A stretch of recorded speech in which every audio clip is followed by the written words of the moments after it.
この星のみんなありがとう。飛んでいけ。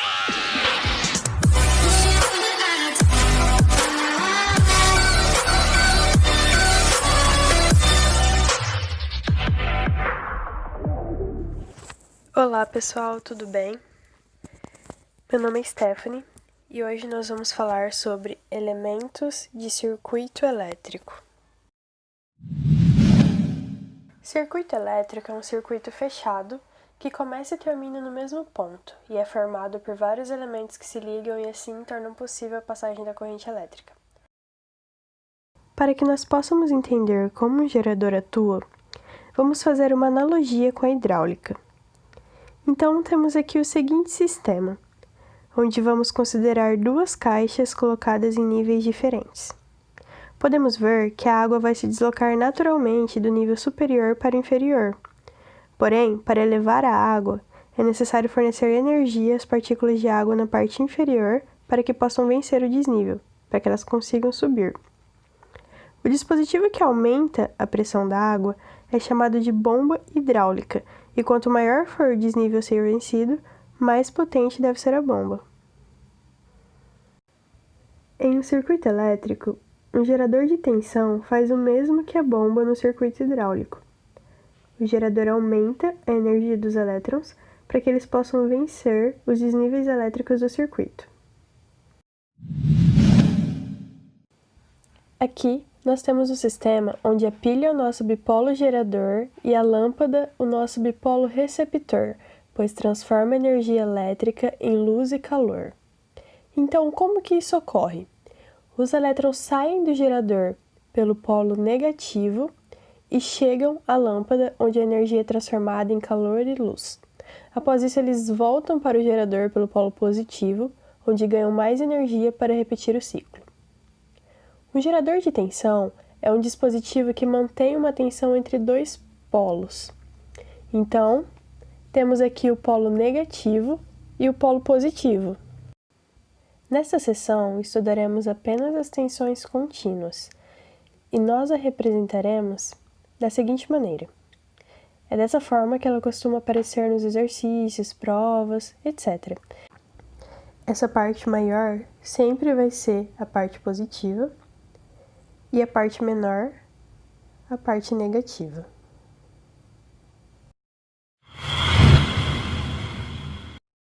Em um circuito, costumamos orientar a corrente no sentido contrário ao seu sentido real. Então, temos aqui que o sentido real é no sentido anti-horário e o sentido convencional é no sentido horário. Por isso, nós chamamos de corrente elétrica convencional. Essa troca de sentido só é possível, pois cargas positivas deslocando-se em um sentido produzem o mesmo efeito que cargas negativas de mesmo módulo deslocando no sentido oposto. Intensidade de corrente elétrica é a medida do fluxo de cargas através de um condutor. Uma corrente é considerada contínua se o valor da intensidade for o mesmo para qualquer intervalo de tempo. A fórmula que nós usamos para achar o valor da intensidade é a seguinte. Intensidade é igual à variação de cargas sobre a variação do tempo. É chamada de resistência elétrica a oposição sofrida pelos elétrons ao longo de seu percurso pelo condutor. Então, aqui a gente tem um desenho para a gente entender um pouco melhor como que funciona. Aqui nós temos a resistência, que está impedindo a corrente de seguir o seu fluxo através do sistema, do circuito. E temos a tensão, tentando impulsionar a corrente. Então, é esse o papel de cada um. A resistência tenta impedir o fluxo da corrente, tornar mais difícil a sua passagem, enquanto a tensão tem a função de impulsionar a corrente. Vamos tratar das duas leis de Ohm, onde a primeira lei nos diz que a resistência é igual à tensão sobre a intensidade da corrente.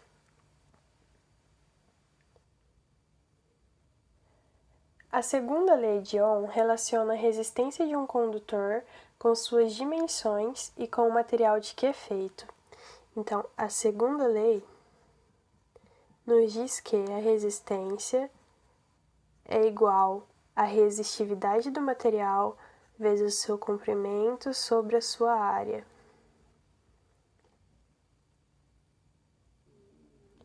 Temos ainda um outro fato que interfere na resistência de um material, que é a temperatura. Então, nós temos a seguinte relação: a resistência final de um material, que significa a resistência na temperatura final, é igual à resistência na temperatura inicial, que multiplica 1 mais o coeficiente de temperatura vezes a variação da temperatura. Δθ nós sabemos que é a temperatura final menos a temperatura inicial. E o coeficiente de temperatura são valores tabelados para cada tipo de material. Vamos fazer então 2 exercícios para fixação, onde o primeiro nos diz que nos pede para calcular a resistência de um fio de cobre de 100 metros de comprimento, cuja seção é dada na figura abaixo. Então, nós temos uma figura retangular, 2 mm por 1 mm. Primeiro, vamos analisar os dados que temos na nossa questão. Fazendo a coleta de dados, nós temos que o comprimento equivale a 100 metros. Nós temos a área da seção, que vai ser igual a base vezes a altura, porque temos uma seção retangular. Então, com esses dados, e sabendo que a resistividade é um valor tabelado, nós usaremos a seguinte fórmula: resistência é igual a resistividade vezes o comprimento sobre A, que é a nossa segunda lei de Ohm.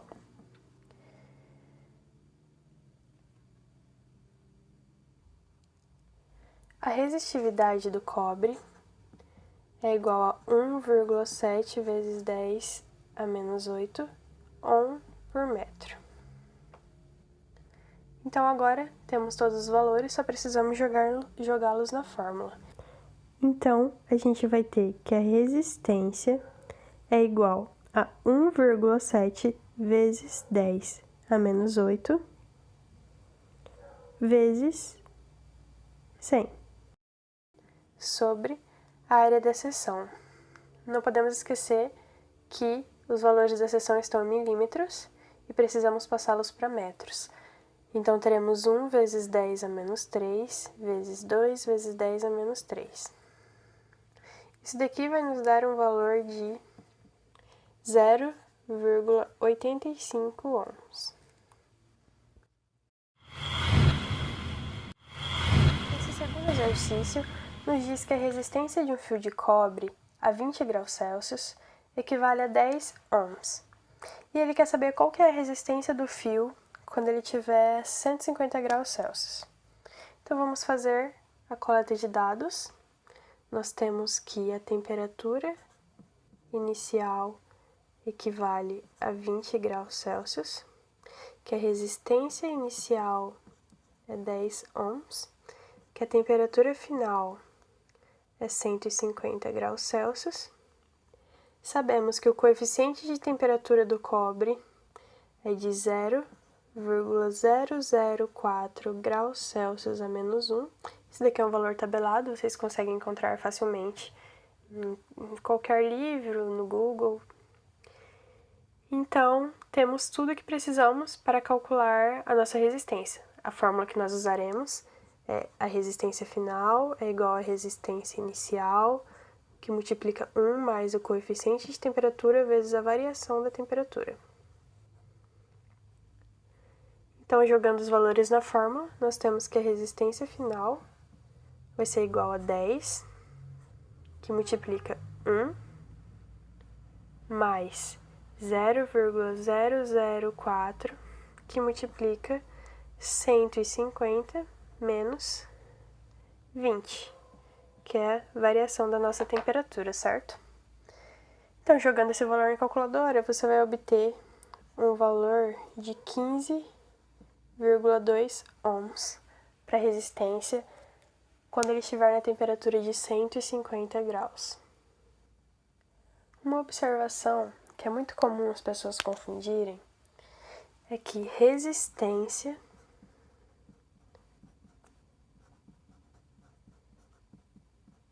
é diferente de resistividade.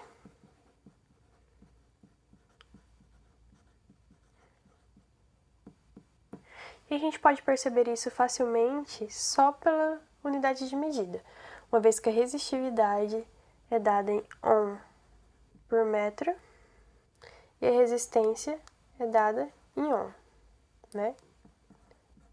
Ohm.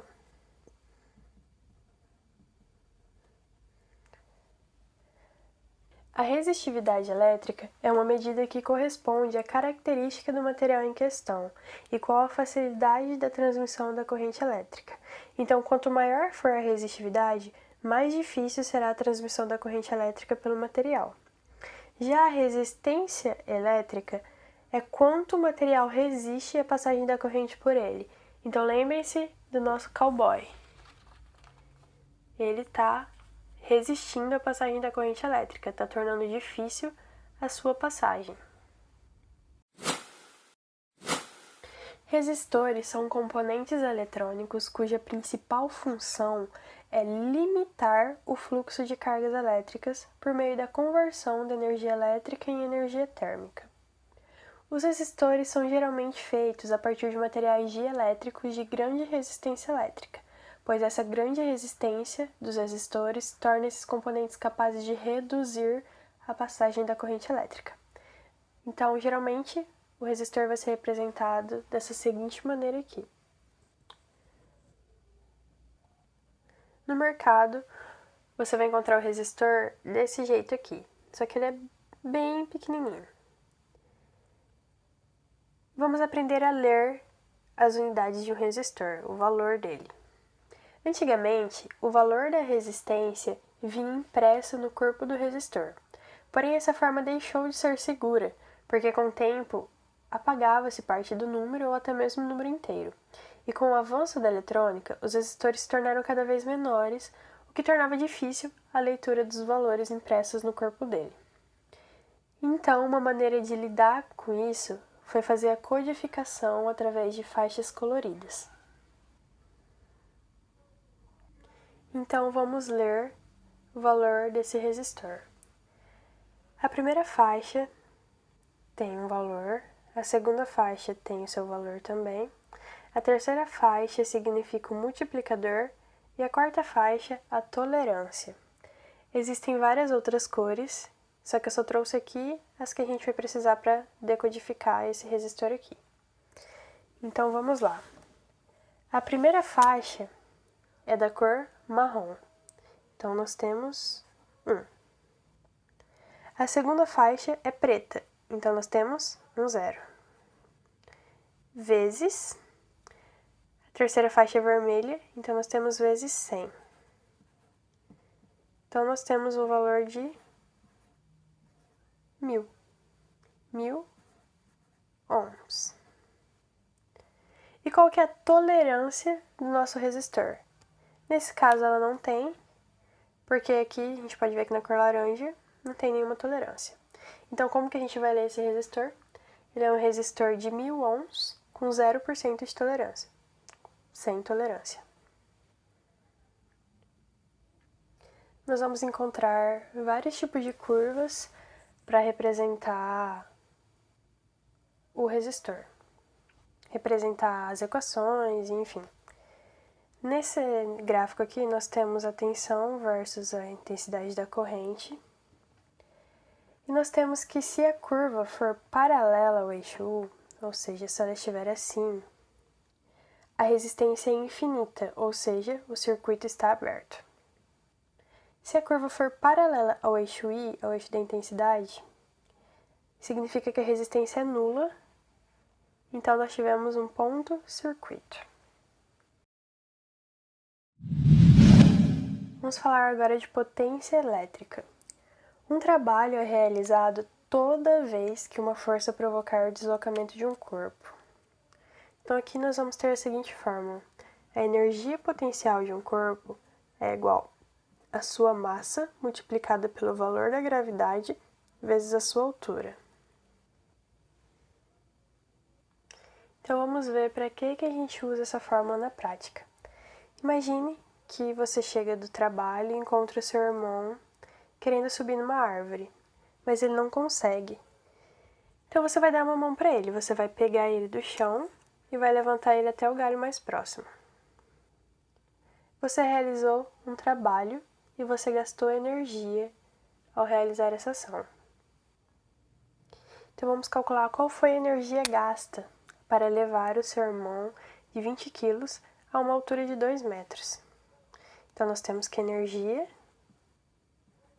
é igual a 20 vezes 10, que é a aceleração da gravidade aqui na Terra, vezes 2, que é a nossa altura.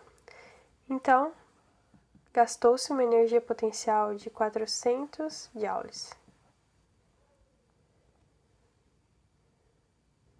Por mais que pareçam conceitos muito parecidos, nós temos que energia e trabalho são coisas diferentes. O trabalho é igual à variação da energia potencial. Então, vamos calcular o trabalho que foi realizado aqui no nosso sisteminha. Trabalho é igual a energia potencial final menos energia potencial inicial. Qual foi a energia potencial inicial? Foi a que você realizou. Acontece que você não saiu do chão, tá vendo? Seu referencial é o mesmo da árvore, você está na altura 0. Então, nós teremos que a energia final nós já calculamos, é 400 joules, menos a sua massa, é irrelevante, vezes a gravidade, vezes 0, que é a sua altura. Então, tudo isso vai zerar. Portanto, o trabalho realizado, nesse caso, é igual ao trabalho final, que foi o que a gente calculou, igual a 400 joules.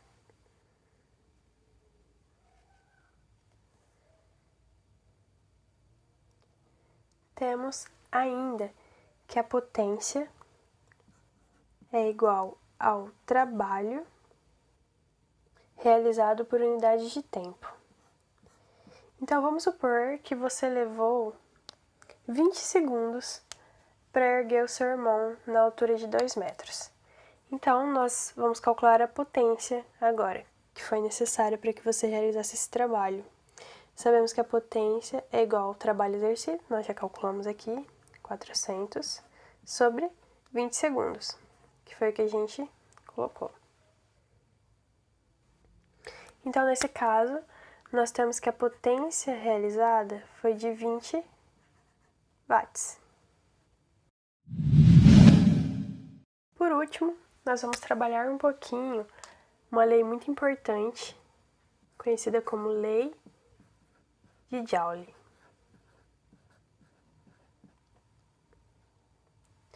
Um bipolo elétrico é um dispositivo que transforma a energia elétrica.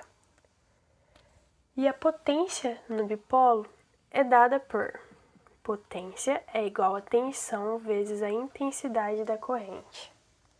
Se o bipolo for um gerador, então a potência elétrica vai ser fornecida ao circuito. Se o bipolo for um receptor, a potência é recebida pelo circuito. Lembre do exemplo da lâmpada, onde nosso bipolo gerador era a pilha e o bipolo receptor era a lâmpada. Quando nós tratamos do caso específico de um condutor, a passagem da corrente pelo seu interior resultará em seu aquecimento, que se dá por meio do choque dos elétrons livres contra os átomos. A essa transformação de energia, nós damos o nome de efeito Joule.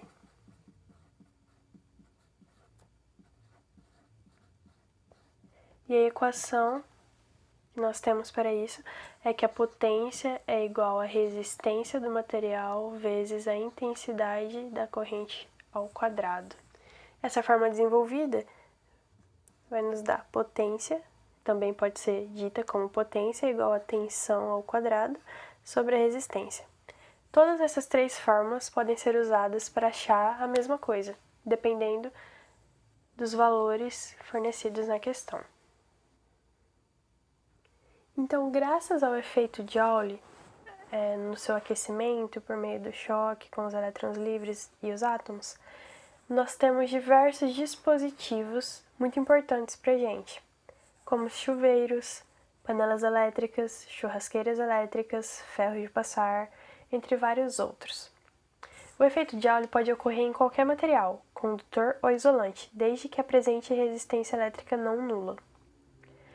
Mas uma das principais aplicações do efeito Joule é no fusível. O que são os fusíveis? Fusíveis são construídos de fios metálicos cujos materiais apresentam um baixo ponto de fusão. O fusível é usado para proteger uma instalação elétrica ou um dispositivo. Ele é colocado antes do dispositivo ser protegido, fazendo com que a corrente passe primeiro por ele. Quando ocorrer um aumento excessivo na corrente, o fio do fusível se aquece por efeito Joule, interrompendo a passagem de corrente elétrica no circuito, evitando assim um curto-circuito, que poderia ocorrer diretamente no sistema de fios, se não fosse a presença do fusível, o que causaria maiores danos econômicos e em toda a instalação elétrica. Vamos fazer então mais 2 exercícios para fixação deste último conteúdo. Esse exercício nos diz o seguinte: um chuveiro tem as especificações potência igual a 3.500 watts, vamos já escrever,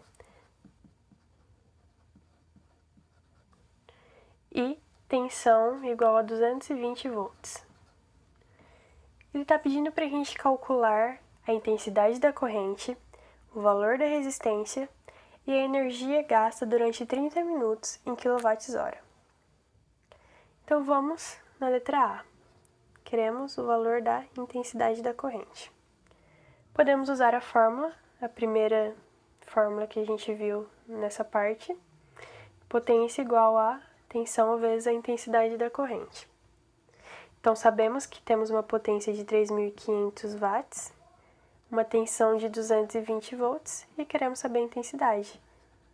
Então, intensidade vai ser igual a 15,9 amperes. Na letra B, ele está nos pedindo o valor da resistência. Então, usaremos a última fórmula que a gente viu. Potência é igual a tensão ao quadrado sobre R. Então, 3.500 vai ser igual a 220 ao quadrado sobre a intensidade. Resistência, né? Então, isso vai nos dar que R vai ser igual a 13,83 ohms. É claro que esses valores são aproximados, né, gente? Não são exatamente o valor da resistência, mas é uma aproximação muito perto de casas decimais muito pequenas, então temos uma boa aproximação. E na letra C, ele quer saber a energia gasta durante 30 minutos. Então, nós vamos usar uma fórmula que a gente viu mais para trás, lá em potência elétrica, que dizia que a potência é igual ao trabalho sobre a unidade de tempo. Então, nós temos uma potência de 3.500, o trabalho a gente quer saber. Sobre a unidade de tempo, ele nos disse 30 minutos, mas o exercício está pedindo em kWh. Então, vamos passar 30 minutos para hora, então isso aqui vai nos dar 0,5 horas. Então, o trabalho realizado será de aproximadamente 1.750 watt-hora. Só que ele nos pediu em kWh. Então, passando isso para quilowatts, teremos 1,75 kWh.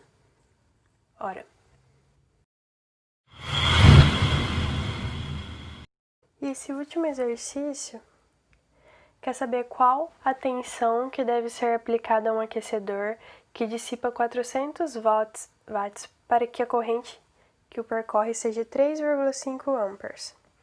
Então, ele quer saber o valor de U. Nós temos a potência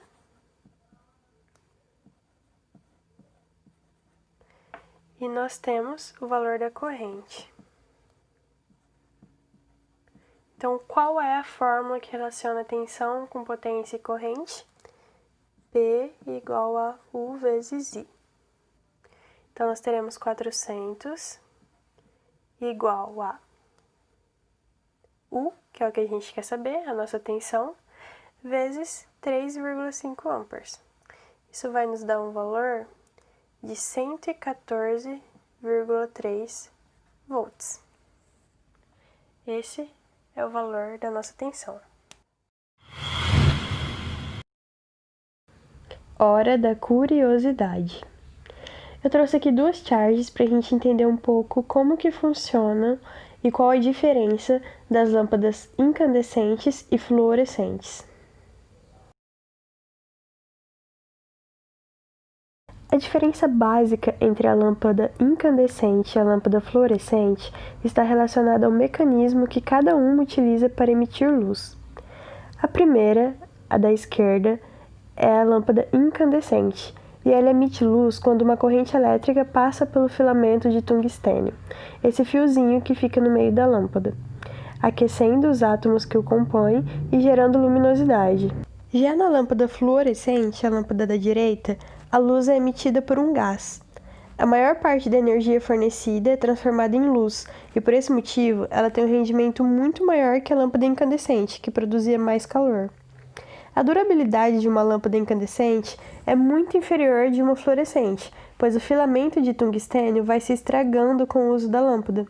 Assim, a vida útil de uma lâmpada incandescente tem um limite médio de 1000 horas, enquanto a de uma lâmpada fluorescente pode chegar até 8.000 horas. Apesar da vantagem econômica das lâmpadas fluorescentes, elas são vendidas por um preço mais elevado que as incandescentes. Entretanto, o investimento é sem dúvida compensador, tendo-se em vistas as posteriores reduções no consumo mensal de energia elétrica. E aí, qual vai ser a sua escolha?